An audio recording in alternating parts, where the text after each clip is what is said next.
بسم اللہ الرحمن الرحیم۔ السلام علیکم۔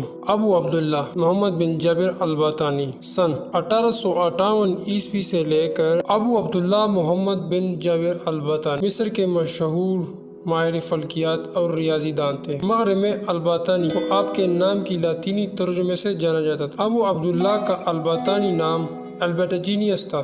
ابو عبداللہ کا شمار دنیا کے عظیم ترین فلکی سائنسدانوں میں ہوتا تھا، اس کی وجہ سے ان کی وہ اہم نظریات جو انہوں نے اس میدان میں واضح کیے۔ ابو عبداللہ الباطانی کا بہترین کارنامہ سال کی لمبائی کو حیران کن طور پر درست متعین کرنا تھا۔ انہوں نے سال کی لمبائی اپنی کتاب الزیت ثابی میں 365 دن 5 گھنٹے 46 منٹ اور 24 سیکنڈ لکھی ہے، جو جدید مشاہدات سے 2 منٹ کم ہے۔ ابو عبداللہ الباطانی نے زمین کے جھکاؤ کا زاویہ بھی معلوم کیا، جو الباطانی کے مطابق 23 ڈگری 35 منٹ تھا، جو کہ غیر معمولی طور پر حقیقی زاویہ 23 ڈگری 27 منٹ اور 8.26 سیکنڈ کے بہت قریب ہے۔ یہ الباطانی ہی تھے جنہوں نے چاند گرہن اور سورج گرہن کو سورج کے زمین سے بعید ترین فاصلے میں تبدیلی دکھا کر ثابت کیا۔ ابو عبداللہ الباطانی نے 489 ستاروں کو نام دے کر فہرست بنائی۔ نکولس کوپرنیکس نے اپنی کتاب میں کئی بار الباطانی کا ذکر کیا ہے۔ اس کے علاوہ مشہور سائنسدان ٹائکو براہے،